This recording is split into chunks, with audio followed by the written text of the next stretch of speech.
Hello ladies and gentlemen, Teo here, back with more Ever17. Today we're going to start up Tsugumi's route, and according to popular consensus, you are all going to get to suffer through the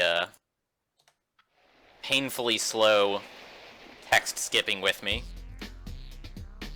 I guess it's not awful. It's certainly not as bad as 999 was. Like, 999 was miserable. I am super glad of, like, two things. First, that I played 999 on an emulator, so I could just overclock it and, like, make it run twice as fast, because otherwise the game would have been functionally unplayable. And the other thing is I'm super glad that it finally got a re-release on Steam, and it's gonna have the same, choice map thing that Virtue's Last Reward did, which was, like, infinitely more usable. Like, Virtue's Last Reward, you don't have to do backtracking because you can go to specific choices and, like, specific branches of the timeline.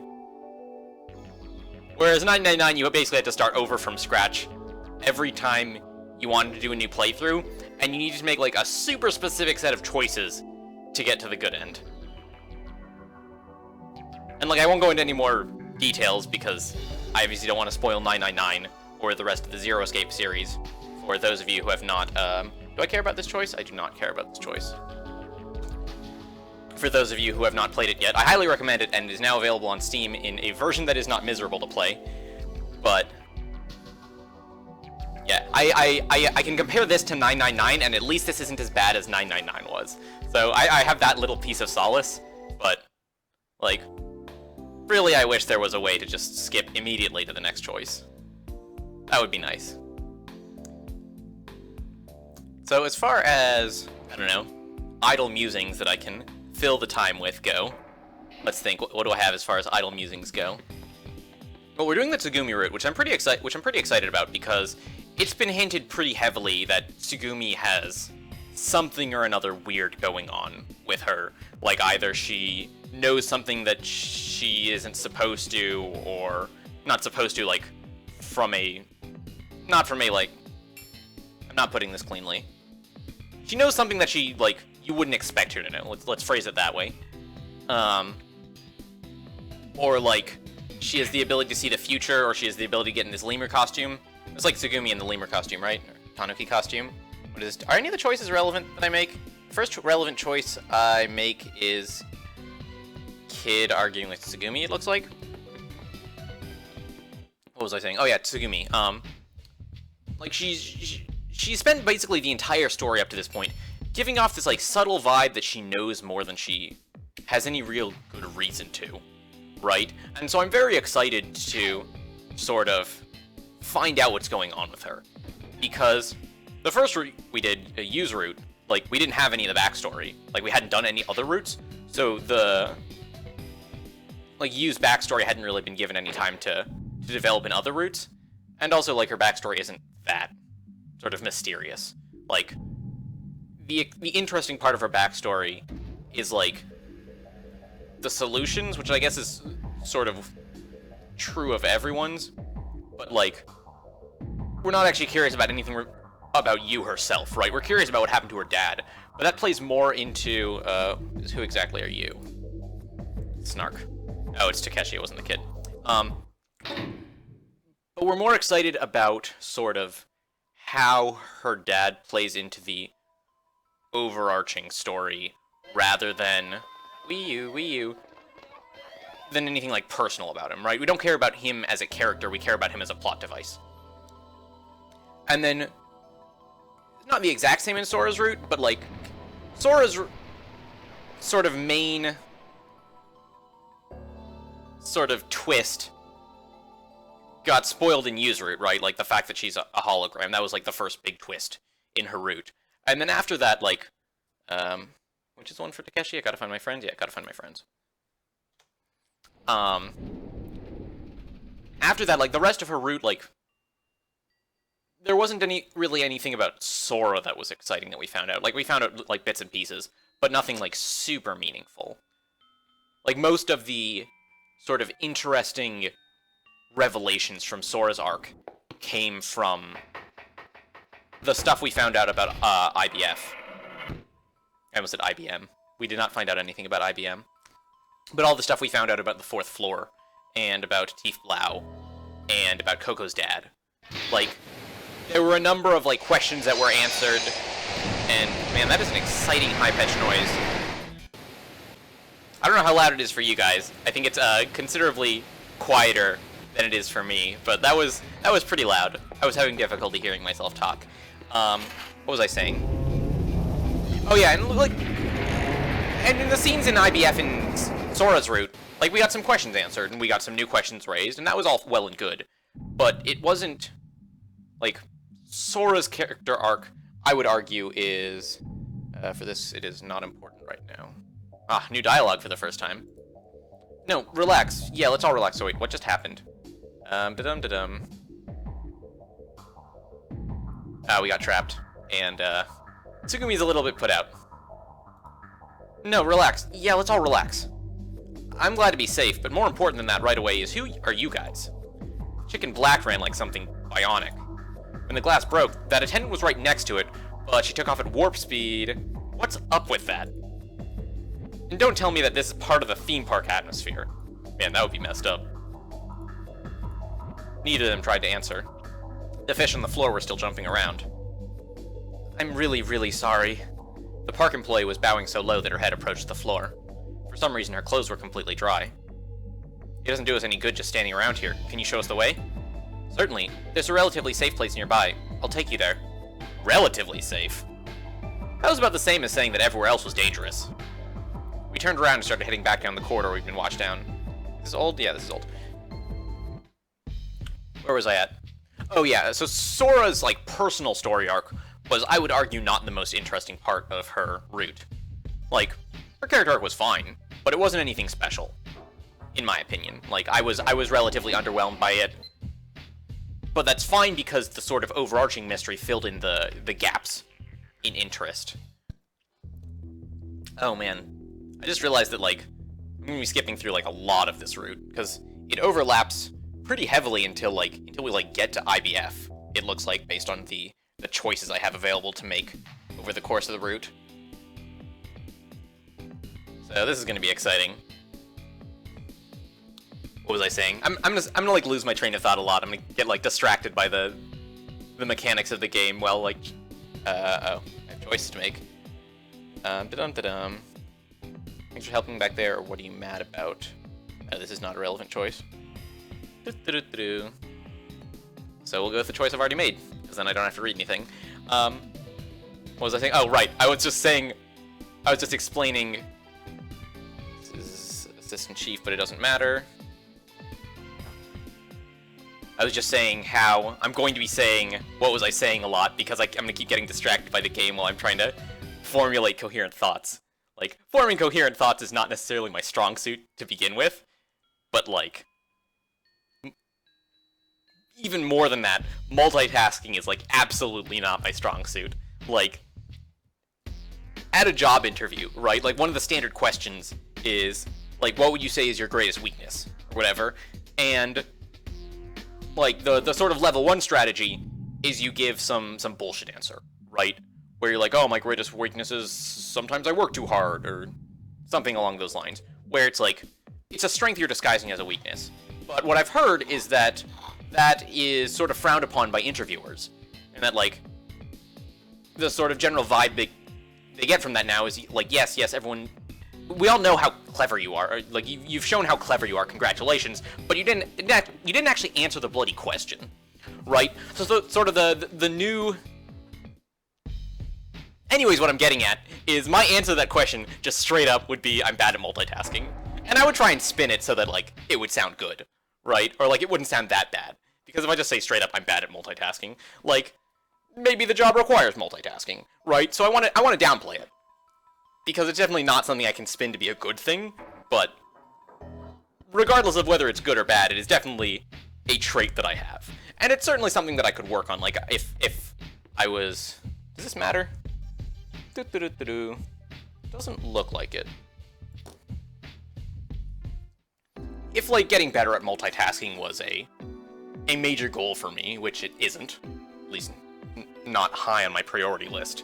If it was a major goal for me, then I'm certain multitasking is a skill that can be trained like any other. Like, you just do multiple tasks at the same time, and then if you do that a lot, you get better at it. Like, seems like a fairly straightforward cause and effect. And so this is something that I could work on if it was important to me, which it isn't incredibly important to me. Like, if nothing else, it gives me a good answer for that interview question. Maybe not a good answer, but an answer I can be confident in. Man, I'm gonna do this again in, what's her name, Sarah's route too? Man, I'm gonna run out of things to say. Like, I figure most of the commentary I'm giving is sort of direct commentary on events that are going down, right? And then if I don't have anything interesting to say, then I can just get away with just reading the lines constantly, because then at least I'm, like, filling in the space, right? At least I'm, like, at least there's something going on, right? From, like, an audio perspective, like, you're not just, like, sitting there waiting for something to happen. But now I have to, like, keep y'all entertained for, like, God knows how long this is gonna take to get to, like, a stretch of actual dialogue. Oh man, I don't know if I'm up for this. Keep pushing buttons. Wait for inspiration to strike me. We're like, what, 11 and a half minutes into the video and I'm already, like, dead dry on content. Okay, so this is the scene in underneath the infirmary where we find Coco. So actually, can I scroll up from here? Will it let me? Oh, it will. Interesting. I'm actually gonna, like, skim over this scene real quick to, like, see if I can glean any more information, because my theory my prevailing theory about Coco and her presence in the kids' routes, I don't have a great theory, but, like, my suspicion is that somehow she's, like, the Coco that we see in the kids' route is this Coco. Like, she's doing the same things, right? She's saying the same things. Says, yeah, I don't think there's any way out now. Everybody help, did you come to help? But it's probably impossible, etc., right? And if I remember correctly, those are, like, the exact same lines we saw in the kids' route. And then there was the thing with the chiseling on the statues. Possibly the thing with her going into Heimel at the end. Although that one I'm a little bit less clear on, because she never actually, like, walked into Heimel on her own, right? She was, like, somebody was basically carrying her, if I remember correctly. And I might be just, oh, you know what, I could do this while advancing the text. She was being basically carried, if I remember correctly, and I might be misremembering. She might have been, like, hobbling on her own. But one way or another, like, that's the one part that doesn't match up perfectly, right? It doesn't match up one-to-one. And I don't know what that means as far as my theory goes. First of all, it might be the case that, I care, satisfied. The next choice, I have to ask where Tsugumi went. Okay. And that's gonna be new text. So what was I saying? Again, that's... If you're not sick of hearing me say, what was I saying, you will be over the course of the next hour. Where was I? I'm gonna have to think of more synonyms for what was I saying, where was I? Talking about Coco, right, and her going through the door. And I was postulating that the way that Coco, like, physically goes through the door, like, the sort of motion she makes going from the whale room, or no, the whale room was a separate thing, right? There were, like, 4 sightings of Coco, if I remember correctly. One is under the infirmary. One was... That's the one we had just now. One was... What was the second one? Second one was... Oh yeah, second one was chiseling the statues. The graffiti. Third one was... Whale room, and then fourth one was in Heimel. I think that's all the major ones. There was also the weird incident during hide and seek. But that one we're not even 100% certain that it was Coco yet. Like, that might have been, whatever the hamster's name was. Or some other party. Also, I still want a clear answer as to whether or not the dog and the hamster count towards the stupid living creature count. Because if they both count, then we get up to our 7, right? But we still don't have an explanation for, like, why it stays, or, like, why it goes down from 7. And we still don't have an explanation for, what's going on in the kids' routes, because Sarah throws the numbers all off.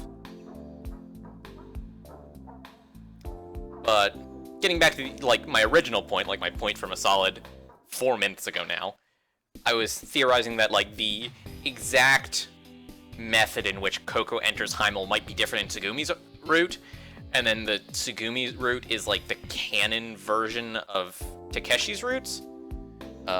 Is this relevant? Wait, this isn't relevant? That's weird. Wait, did I skip one? Oh, fuck. When will Sora sleep? Yeah, that was the wrong choice. See if there are quick saves that I can grab. I was on autopilot and I chose the wrong one. I chose when will Sora sleep when I was supposed to choose where did Tsugumi go, and that one's worth 2 points. So I actually am going to go back and fix that. This one, I think? Let's go to this one. This is the third, right? Yeah, it is. Alright, here we go. So where did she go? Where the heck did Tsugumi go, anyway? Just before the hatch was closed, she had suddenly started talking. Oh, right, we never got an answer for this. Why doesn't Tsugumi need to undergo the decompression therapy? There keep being these, tiny mysteries that I forget about, because there's so many of them, right? And if we get an answer to this one, I'm gonna be pretty excited, actually. Just before the hatch was closed, she had suddenly started talking. I'm leaving. Hey, where are you going? There is a place that I just realized I need to go. Where? Treatment's more urgent than that. I don't need it. Yeah, why doesn't she need it? That doesn't make... Oh! That makes sense if she was already down here. But no, we saw her up above right before the accident. So... And Takeshi doesn't have the sort of time skip thing that the kid did, right? The kid was asleep during the accident, so you can account for some amount of time lost there. But Takeshi, as I recall, was conscious the entire time. So there wasn't really a great time for Tsugumi to go wander off and then, experience an entire timeline or something. Unless we have, honest-to-God time travel, which I would be very surprised about at this point. That feels like the sort of thing that you need to foreshadow super heavily in a mystery, because otherwise your mystery is bullshit. It's I can't remember which part of Nox's Decalogue that would violate, but it would probably violate, multiple parts of Nox's Decalogue. I don't need it.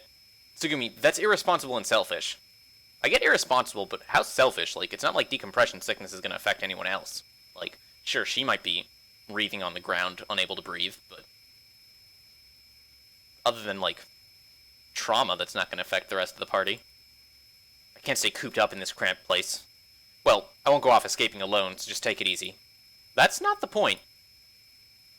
To be blunt, I don't have the patience for you. Any of you.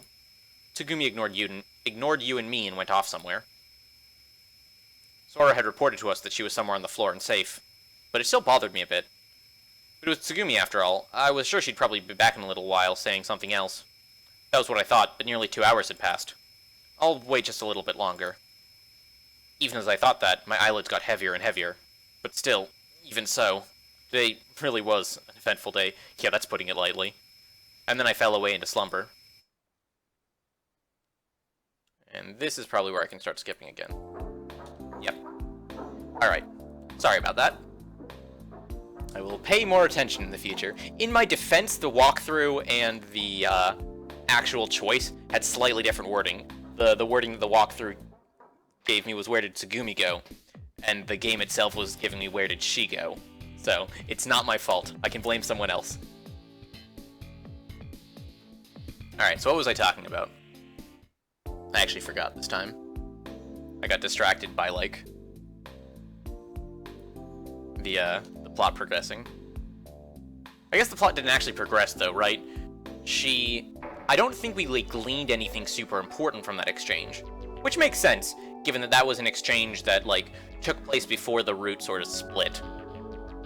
And I would expect most of the major new developments to take place, well towards the end of the route, at the point where,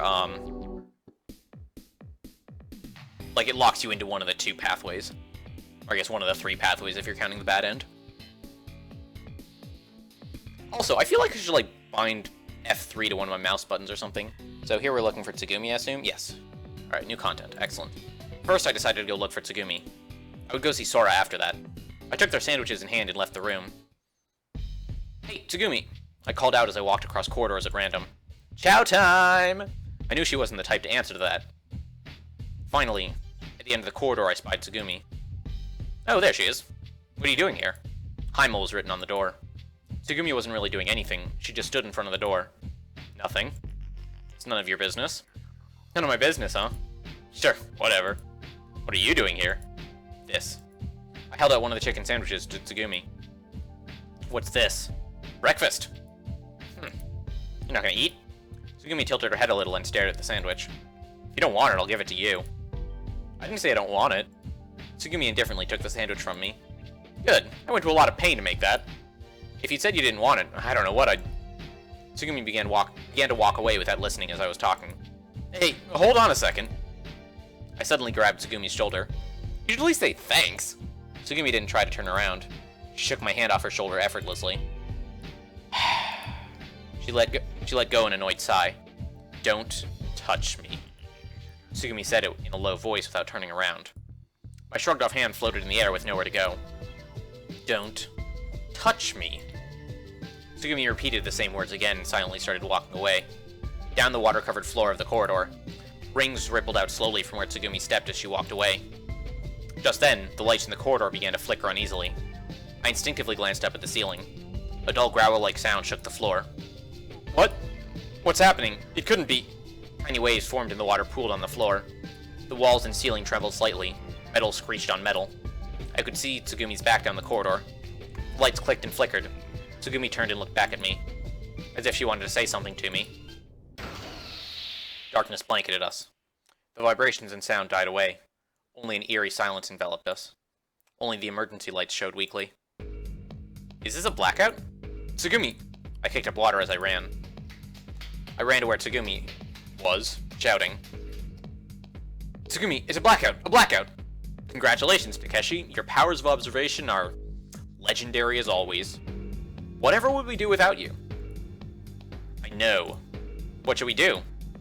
Why are you asking me? Oh, yeah, right. So, what should we do? Oh my god, Takeshi. Why are you the way that you are? Why can't you be a different way? A way that isn't the way that you are? I know. First we should go to where everyone is. We cut through a nearby door and came out in front of the kiosk. You wasn't there. I sprinted to the room next door. There was no sign of anyone there either. I scanned the area. My eyes weren't used to the darkness yet, and I couldn't see into the corners of the room. Hey, Coco, kid, you! The echo of my voice was swallowed, vanishing into the darkness. Where could they have gone? My eyes stopped on the bench. On top of the tray I'd left, there was one chicken sandwich remaining. I still had one of the sandwiches in my hand. The emergency didn't seem to faze Tsugumi, who was stuffing her face with the sandwich I'd given her. Hey. There's... Tsugumi handed me something. It was the balled-up sandwich wrapper. Wow, classy.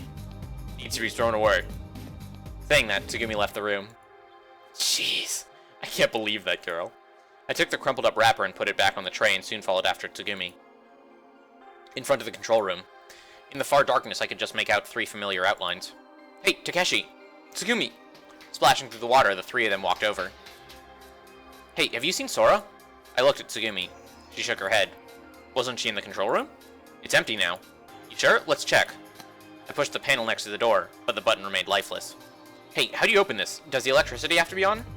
Oh, there's an emergency mechanism for opening the door near the bottom of it. You know, you could, like, clear up this mystery for them pretty easily.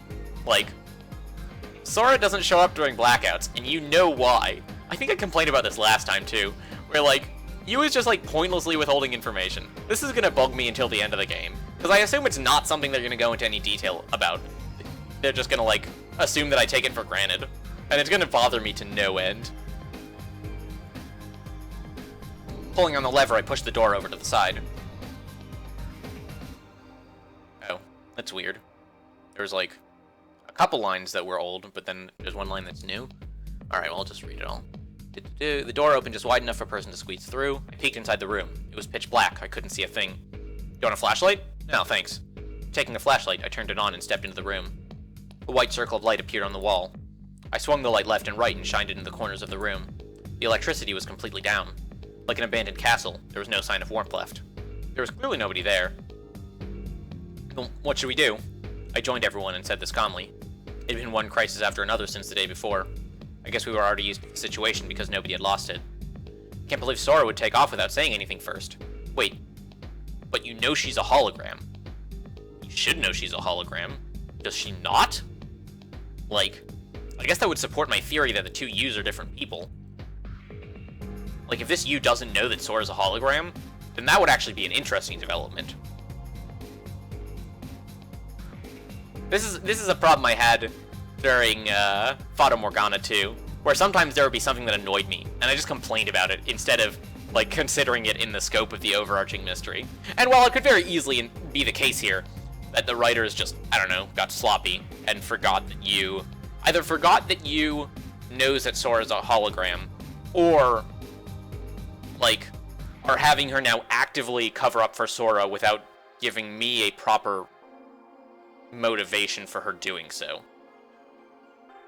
But it could also be the case that this you didn't know ahead of time that Sora was a hologram, right? But I feel like she did. I feel like in the scene where, like, she's, her cover gets blown, Yu is one of the people who's like, yeah, I knew that. But, could be wrong. I think that's probably past all the new content, so I can go back to skipping here. So here, they're searching for Sora, and then...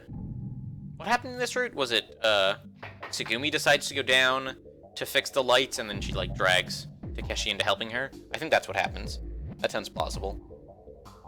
So what's the next choice I have to make? Okay.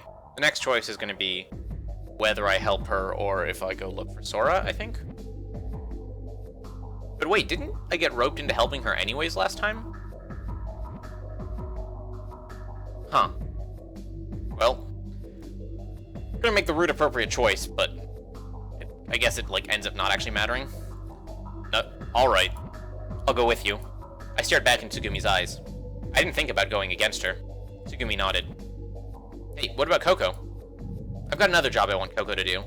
Another job? What's that? I want you to tell you and the kid what I just told you. I mean, tell them that Takeshi and I are going to the generator room. Oh, that. Roger, 10 for that. Coco clicked her heels together and gave a kind of salute. The neutral buoyancy elevator, A. A meant egg in German. It was also a literal take on the egg-shaped elevator that traveled up and down rails into the ocean on the side of Limu. A ballast tank was attached to the floor. It would take in and release seawater from the tank as necessary to increase or reduce buoyancy, making the elevator rise or sink. Once Tsugumi and I were inside, we sealed the watertight doors on the Limu side of the elevator. All we had to do was release the lock connecting us to Limu and the egg would sink away. Tsugumi pulled the operating lever next to the door. Oh, right, I remember this one. This is the one where, like, Tsugumi goes full batshit, and she, like, takes a blowtorch and blows a hole in the side of the elevator. That seemed deeply ill-advised to me. Like, I mean, I'm a strong believer in the motto, if it's stupid and it works, it's not stupid, but I'm prepared to make an exception in this case. Nothing happened. What's going on? We're not sinking at all. Is any of this new? Nah, it doesn't look like it. I guess the only difference between the two choices there is either, this is not relevant, right? Yeah, this isn't relevant. Looks like the only difference between choosing to look for Sora and choosing to help Tsugumi is, there is very little difference. Either, like, you go help Tsugumi immediately, or you want to go look for Sora, but then you get guilted into helping Tsugumi. So what happened here? I think this was, like, the part where Tsugumi had, like, a weirdly in-depth knowledge of... Oh yeah, we're gonna pretend we know Archimedes' principle again. Where Tsugumi had, like, weirdly in-depth knowledge of both the situation, like here, with the door, if I remember correctly. Yeah, she was, like, don't open the door, it's dangerous. And Takeshi was like, I'm Takeshi and I'm stupid. Or something to that effect. I can't remember, I wasn't paying much attention. But she basically gave away, at least from a meta perspective, that she probably had similar types of foresight as the kid did.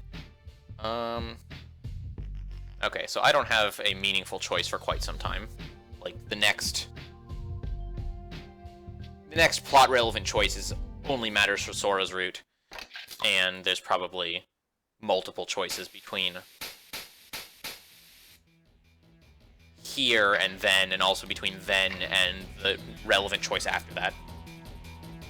Although, amusingly, the relevant choice after that is, like, the correct choice gives you a point towards Tsugumi's route, and the wrong choice doesn't give you a point towards anyone's route. So the odds are pretty good that I, like, chose the one towards Tsugumi's route last time, and so I'm not even gonna have new content there. The struggle is real. I don't know how I feel about having such, like, a long pseudo-common route. Like, I don't mind super long common routes in general. Like, I enjoyed Grisaya no Kajutsu, but then again, like, there wasn't, like, choices that I had to pay super close attention to either, and they didn't have, like, super long-reaching consequences like the ones here. Like, the ones here you have to be, of course I know it. Here you have to, like, pay attention to all the choices because you have to make very specific choices. Like, there's very little room for error to get on the routes you want to. And there's, like, a bunch of bad ends. Whereas Grisaya no Kajutsu, like, it was pretty straightforward to get on the route you wanted to. Like, there were not that many choices. I think, like, the first choice was, like, 10 hours in or something. They were sandwiches that I left on the bench during the blackout. Wait, this is new? Oh, right, because we made the choice earlier where we go look for Tsugumi instead of Sora, so we found out that there were, like, extra sandwiches or something. I stuck my hand in the hood, there were 2 chicken sandwiches inside it. It was sandwiches that I left on the bench during the blackout. I thought that somebody might be hungry. Oh. Wait, that was literally just one line of text? Alright, this one's for Tsugumi. Oh, no. Okay, it's slightly different. I gave Tsugumi one of the sandwiches that I took from the kid's hood. Tsugumi took it without saying anything. Then I held out the remaining one to Sora. The other one's Sora's. You didn't have breakfast, right? No thanks. I'm fine. Don't be polite, I made it. I know it tastes good. Or I know it tastes good. It's like a slightly more logical intonation there. Still. Hey, I'm not kidding. I'll vouch for its deliciousness. Me too. Coco and the kid raised their hands. Sora, what, you can't eat my food? No, she can't. She literally can't. I'm gonna get upset about this every time, and I know, like, how illogical it is. Like, I recognize that at the point in time they're at, there is no good reason for Takeshi to know that Sora's a hologram. But at the same time, there's no good reason for Sora not to tell them that she's a hologram. And assuming that Yu knows, there's no good reason for her not to tell them either. This is gonna irritate me to no end. It's not it. What is it? Eat too much yesterday? Or are you on a diet?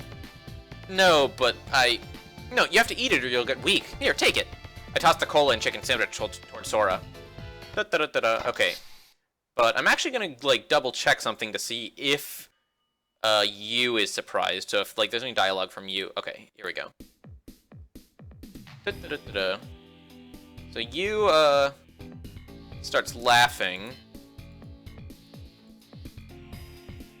Oh, explanation of the park entrance. Interesting.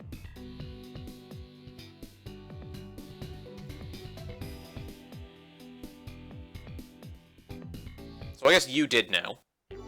So the point earlier was just her being obtuse. Okay, I'm annoyed again.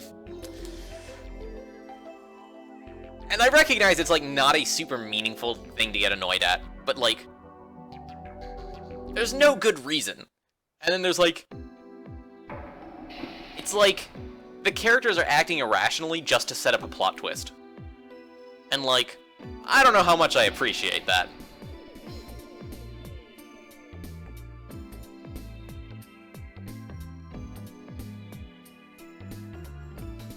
Let me think here, what else can I complain about? It gets boring if I complain about the same thing over and over, right? I should think of something new to complain about.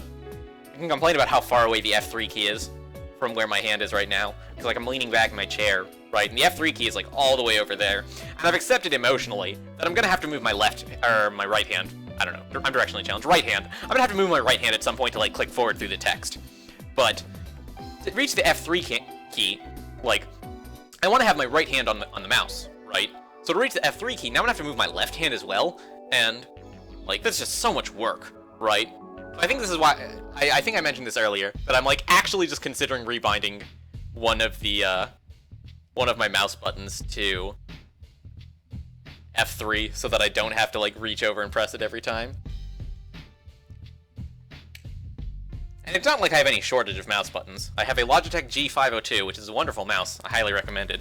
Definitely not selling out here. Does it count as selling out if they don't pay me? Interesting question. So we're in, right? Oh, interesting. Why'd I chose I'm in last time? I'm in doesn't give me points towards any route, whereas I'll pass gives me points toward... Oh, right.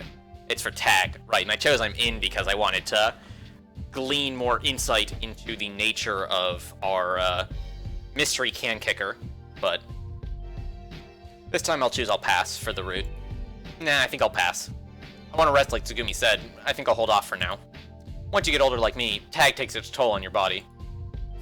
Older, huh? Well, you must be older than you look. What? Yeah, and besides, Takeshi doesn't seem too sharp anyways. I bet he'd be caught right away. Oh, is she taunting us? You don't know what you're talking about. I stood up menacingly. Oh, okay, so it didn't actually matter what choice I made. It looks like he's gonna end up playing tag anyways. Oh, does that mean Takeshi wants to play now? Come on, Takepion, it'll be fun. Wait a sec, I didn't say that I'm playing. Oh, you're not gonna play? Surrendering without a fight? Sounds like a chicken to me. Oh, alright, I'll play your dumb game. I was overruled by the majority. No, you got suckered into playing because you're an idiot. Well, I figured it was better than sitting there doing nothing. That's literally the opposite of what you just said. I was playing, but I wasn't happy about it. Tsugumi glanced at me out of the corner of her eye and then looked away. Shall we leave the lights off? He'd whisper this to me, and then this is probably mostly old. I can't imagine our, like, temporary reluctance to play the game of tag having any sort of meaningful impact on the, proceedings. Like, the choice is probably only relevant to curry favor with Tsugumi. I'm still super confused about the can. If it ends up just being the stupid hamster, I'm gonna be a little bit upset. Is this relevant?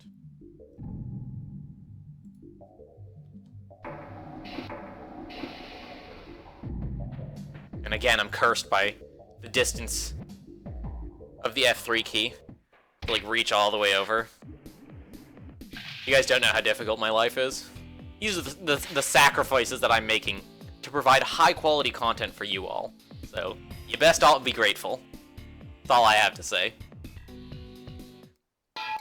Man, I was so close to getting away with it, too, because I have a mouse binding that has F2 and F6 bound to thumb buttons on the mouse, because those are relevant keys for Magic the Gathering Online, which is a game that I'm a great fan of. I play probably more than is healthy. And F2 essentially more or less maps to yes, and then F6 maps to more or less say yes for the rest of my turn. Or, like, F2 says I'm not doing anything, I don't want to do anything right now, and then F6 is I don't want to do anything for the rest of the turn. And so those are very, very convenient keys to have access to, especially if, like me, you don't have to reach all the way across your keyboard and press them. But, alas, F2 and F3 are not the same key as far as functionality goes. They are, in fact, different keys. A tragedy. What does F3 do on Magic Online? I can't remember. It's something like super narrow. It's like, yes, or something. Something like that. What is F3? I think I should know this. It's not pass priority unless I have an action take. That's F8. Oh, F3 is like remove auto yields. Right. Although that's not actually true anymore because they changed all the default key bindings. It was super depressing. Like, For some reason, they decided they wanted to move away from using the F keys as default bindings. And, like, that's super unfortunate because, like, F6ing has entered the, like, real-life Magic the Gathering vernacular to say I'm not doing anything for the rest of my turn. Like, it's become shorthand. Like, if you say F6, like, when you're sitting down across from somebody, generally they'll know what you're talking about. But it doesn't even do that anymore in the actual program unless you, like, mess with the key bindings to change them back. Which I did, because I'm an old fogey. I hate change. Get off my lawn. Do you want another one? This is the correct choice.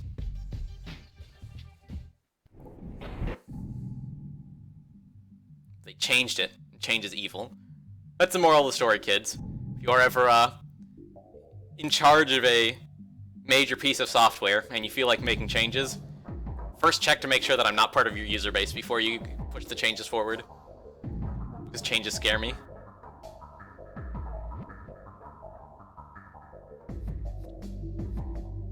Now, I recognize that I've spent the last 5 minutes ranting about Magic the Gathering Online, which is not necessarily the content that some percent of you came here to listen to, but trust me, it is a struggle filling up this blank space. Like, most of my... I'm not getting new information, right? I assume I chose correctly the first time? Yes, counterclockwise into clockwise. But I'm, like, not getting much new information here, so it's difficult for me to update my theories, so unless I, like, think of something new in the interim, most of what I would be saying, like, related to the game is, would just be restating stuff I had said earlier, like, going over old theories. And while there's some amount of value in, like, covering old ground and, like, speculating how it's gonna play into the current arc, like, speculating as to how, like, there will be different developments in Tsugumi's route that will perhaps shed light on some of these mysteries that I had hypotheses about. Like, there's only so far I can take that, right? And, like, I have to pace myself to some extent, and also, from sort of, like, a meta perspective about, like, what content is being covered, I can sort of theorize about what content is gonna get, or sort of what mysteries are gonna have light shed on in this route compared to Sarah's route, because presumably Sarah's route is also going to be giving me a bunch of answers, but it's going to be giving me a different set of answers, right? And based on the grounds that the previous routes with those characters as protagonists covered, oh, interesting, this is different. Here we are not going. And it looks like this is one of the... it looks like this is the point where the two routes diverge meaningfully. Because... oh, this is actually the point where you choose which route you're going to. Because if you choose go, then you set a certain flag that's relevant later down in Sora's route. And then if you choose don't go, which is what I'm about to do, obviously, then you don't get that flag, so you get shunted onto Tsugumi's route instead. Excellent. So, with that choice made, I suspect we're about to start getting a lot more new content, just because we are now locked into a different route than we were before. It looks like a lot of the choices are still going to be the same, but hopefully the content between those choices is going to be different. Actually, I want to stay here a little bit longer, if you don't mind. It isn't often that you get to see Tsugumi being so still and docile. Really? Yeah. Can you talk to me here? Now you've got me wondering what the big secret is. Takeshi, I can't talk to you here because it's confidential. Oh, right, that makes sense. Let's see. Never mind, it's not a big deal. We can discuss it later. Ah. If you'll excuse me then. Sora left, smiling. I turned my attention again to Tsugumi's sleeping face. She didn't say anything. Of course, it was normal for Tsugumi not to talk about herself. But now she wasn't saying anything at all. Yet, usually that's how people work when they sleep. I wanted to hear something, as soon as possible. Anything, I didn't care. I just wanted to hear Tsugumi's voice again. I swear to God, if you wake her up, you're an idiot. I began to believe that I could bear even her harshest, most cutting words. I mean, even if you don't wake her up, you're an idiot, but, like, you're less of an idiot. What? I turned my head, sure that I had been mistaken. The lift to the decompression chamber was moving on its own. Sure enough, it was moving. Interesting. I ran over and peered into the square hole where the lift was. The lift had gone down, then stopped. That's strange. I pushed the button to call the lift and jumped in. I would go down to the decompression chamber. No one was in the room. Was the lift malfunctioning? I strongly doubt it. I reached out my hand to push the button to take me back up. In that second, something crossed my line of vision. The sound of tiny footsteps was growing fainter. Very tiny. I could tell that they were running through the emergency corridor. I turned into the corridor and followed the sound. I didn't think they were human footsteps. Oh, it's a hamster. That's much less exciting than what I was hoping for. I was hoping for some, like, big mystery, where, like, we're gonna get, like, insight into, like, the two Cocos or something, but no, it's a stupid bloody hamster. I didn't think they were human footsteps. Maybe it's Pee-Pee. But if Pee-Pee had separated from Coco, he surely wouldn't be in a place like this. I sensed that the owner of the footsteps was something smaller. It seemed to be running with quite some momentum, sometimes even crashing into walls. It was in a desperate hurry. In any case, it's an animal of some kind. But what is it? It bothered me that it had run out of the infirmary. The footsteps turned off the corridor and straight into a dead end. I'd followed right up until that point, but somehow I lost it. Maybe it fell down the stairs along the corridor, climbed into a duct, and jumped down the floor. Clever little. Maybe it was a rat? Could be. Wouldn't be so strange for Lima to have rats. In which case, this is stupid. What the hell am I doing chasing after a rat? Scratching my head, I retraced my steps. Before I got back in the lift, I glanced back into the decompression chamber and noticed for the first time that the bed was looking dirty. Hey, who ate their dinner here? There were small breadcrumbs on the bed. Hey, you. Yep. I got out of the lift and stomped over to where you and the kid were still in the middle of their repair efforts. Who's eating bread in the decompression chamber? Oh, what are you talking about? You frowned and turned the hand holding the screwdriver toward me. How would I know? I don't know either. The kid had insulation tape wrapped around his fingers. Takeshi, you sure it wasn't you? How would it be me if I'm the one asking about it? I mean, it doesn't really matter who it was, but don't you think we better be a little more careful? Careful of what? I think there was a rat in here just now. If we leave food lying around, it might get eaten. Oh, in that case I guess we should be more careful. We've got plenty of food in the kiosk for now, but it would be awful if it was broken into. You think we should try to catch it? I don't think we need to go that far. Hey kid, you don't happen to know how to make a rat trap, do you? Who knows? I don't really know if I know how or not. The kid laughed and shrugged his shoulders exaggeratedly. We met at the chicken sandwich stand and ate as scheduled. In the end, I didn't fix anything for dinner. Hey, Takeshi. What? Can you fix anything besides chicken sandwiches? Well, there's not much I can do about that. There wasn't much of this kiosk except chicken sandwiches to start with. I cooked all the hot dogs this morning, so they're finished. The owner probably just kept them for a little variation. Oh, really? The kid held the sandwich wrapping in his right hand and twisted around his fingertip. The half-eaten sandwich remained in his left hand, not getting any smaller. It didn't seem like he couldn't finish it. Is this old? Yeah, this is old. Doop-a-doop-a-doo. As much as I love reading about chicken sandwiches, I will refrain from putting you through this particular conversation again. Can't remember what interesting things happened during this conversation, other than just like more chicken sandwich. And oh right, Coco, introducing us to her exciting blends of herbs and spices.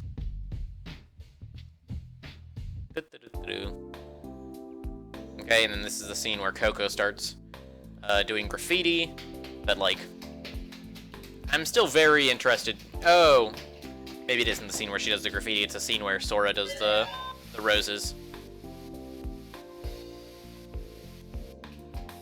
I'm still pretty curious about how exactly the graffiti works, because it confirms that either Coco is physically present in the kid's route, or that the kid's route takes place after Takeshi's route, right? And it'd be really nice if I could narrow it down to one of those two options, but even having just like those two options as like clear options is nice. Also, it looks like I was perhaps over ambitious when estimating how much new content there would be after the route split. There is, and because of that I couldn't forgive her. Because of what? Suicidal tendencies. Bam, I slammed my fist on the bed violently. Tsugumi, you stupid little... How dare you say that so lightly? I looked straight at her and screamed. When you die, it's game over. You understand that, right? Have you forgotten about us, what we're facing here? Now it was me glaring at Tsugumi. It wasn't as if she'd actually done something wrong, but that didn't mean I could forgive her for saying that. She snorted. You don't understand, Takeshi. Life is a nightmare. This world is littered with ugliness. Cut your poetic garbage. Wham! Again, I pummeled the bed with my fists. Life, it's the most important thing in this world. It's a miracle life is. You're wrong. This is no... You're wrong. This is no miracle. In this ever-expanding universe, continuing into infinitely, this phenomenon called life is no miracle. It's unnatural. And it's an accident that we awoke in this disgusting world. I feel like they're, like... both on very extreme ends of the spectrum. And I feel like they're both, like... probably straying from where I would place my benchmark. Wrong. You're wrong, Tsugumi. I hesitated for a moment. You're unbelievably wrong. Where am I wrong? Come on, tell me where I'm mistaken. All emotion left her face. She spoke plainly and precisely. Life is just a cluster of empty desires. We build our lives around the corpses of others. We kill cows, pigs, birds, fish, and plants. And if we don't, we die. Our appetites are whetted by the slaughtering of others. Our desire for sleep only proves our laziness. Our sexual desires are expressed through obscenity and sin. All the things that keep us alive, the things that drive us, are filthy. We can't live without them. There's no such thing as a life of purity. Ultimately, from the moment we were born, we're already corrupted. That's why you want to die? Yes. I became quiet, contemplating what Tsugumi had just said. This time it was me laughing. I thought you were smarter than that, but I guess I overrated you. You do have a point, and I think you're partly right. I'll admit it. In order for us to live, it's true that we must commit some atrocities. Sometimes people do horrible, despicable things. But you really think living is a sin? Thinking life is a sin is a result of arrogant values. You don't really think it's a crime for a bird to snatch fruit from a tree, do you? Does a tiger feel guilt for eating its prey? Is it really a terrible thing to join together and create new life? Everything that's necessary to continue living is not only right, I believe it's sacred. The birds, the tigers, the ants, even the grass. They all work so hard to live. It's a beautiful thing. And to love the lives of others is just as important as loving yourself. You have to realize that, don't you? It's ridiculous. Tsugumi frowned. Stop pretending to be so cold. I wanted to kick the bed over, yet I resisted somehow. Please resist. Alright, so why do you protect Coco? Why do you sacrifice yourself to save Coco? I don't know exactly what happened back there, but I do know that you're avoiding the truth. You're desperately trying to deny life. Everyone's desires are born out of life. You only want to believe that they're wrong to prove your selfish point. You're holding on obstinately, living while all you want to do is die. Your logic is completely backwards. Life should be unconditionally embraced. Everyone lives for the sake of living. Yeah, again, I'm finding it really difficult to agree with either of them. By definitions, living beings must have life. If love is beautiful, and so is life. Like, that's just a non sequitur. That has nothing to do... Like... I'm just gonna keep going forward before Takeshi's, like, dubious logic starts irritating me. Like, I'm tempted to agree with Tsugumi over Takeshi, just because Takeshi irritates me so much. Like, not as a character, but as an individual. You don't understand a thing. Yeah, I don't understand. We've known each other for what, just 3 days? I don't know a thing about you. But I know for sure that what I'm saying is 100% true. So, don't say that you want to die. I won't let you say it. I bit my lip as I stared at Tsugumi. I had told Tsugumi exactly how I felt. No holding back, no regrets. I don't want her to say it anymore. I didn't even want to have to say those things. You survived for a reason, Tsugumi. Don't say you want to throw that away. Tsugumi let all the tension slip from her shoulders. Her eyes suddenly lit up. Yeah, I get it. What, had I finally gotten through to her? I couldn't help but smile. A smile appeared on her lips. She glanced up at me and muttered something. I understand perfectly. You're a total hypocrite.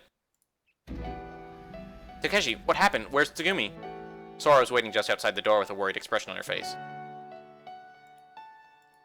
She's alive. Really? But she wishes she were dead. Takeshi, did she really tell you that? Yep, it's true. It's unfortunate, but she didn't get what she wanted. Death. But, you don't have to... Sora's voice quivered as she spoke. Okay, so this is interesting, because this is different than how it went down last time, right? Last time, Takeshi just sort of left off at the she's alive, and then walked off. Angrily. Right? Sora's voice quivered as she spoke, but this time he's going into more detail. You know, I should never have even helped save...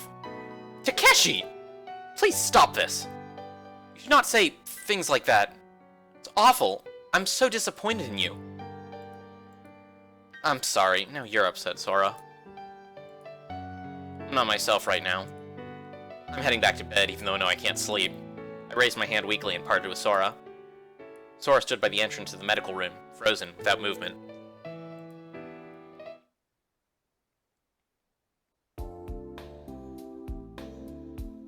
But then this is the same. Alright, so what's the next major choice I have to make?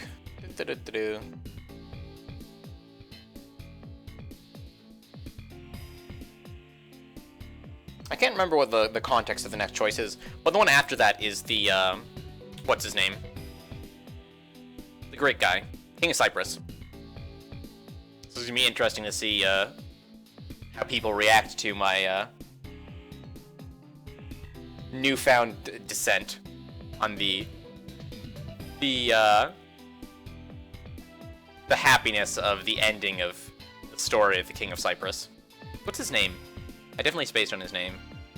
The fact that she was eating meant that at least her body was determined to live. If she would just continue this tendency and get well, I thought there'd be no more problems.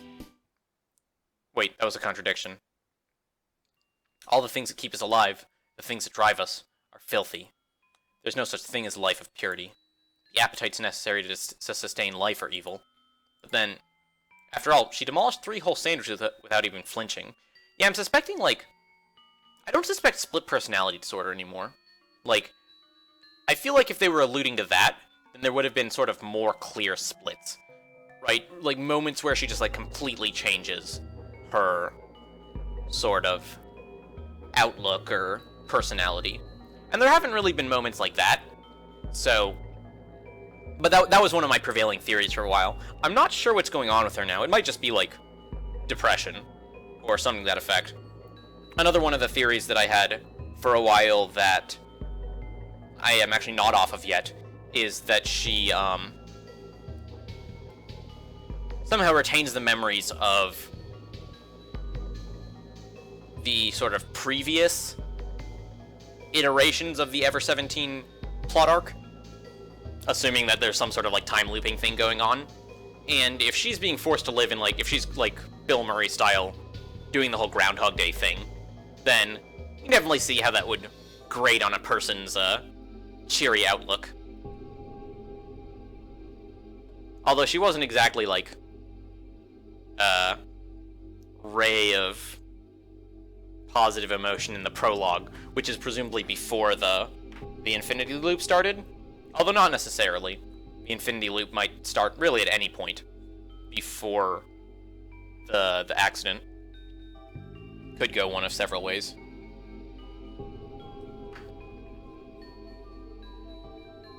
But I think this is like a reasonable place to close off the video. Starting to get back in the meat of things, so hopefully we get to start off strong tomorrow instead of like immediately skipping for half an hour. But it wasn't too bad, so looks like I'm probably going to continue this. I'm going to have to probably rack my brain for more things to fill up the space with for tomorrow, but I'm sure I'll come up with something. Also, I'm going to be super busy IRL this week, so if uploads are late or delayed or erratic, apologies in advance. I'm going to do my best to maintain the schedule, but if nothing else, we'll be back to normal next week. So thank you all for tuning in. Catch you tomorrow. Peace.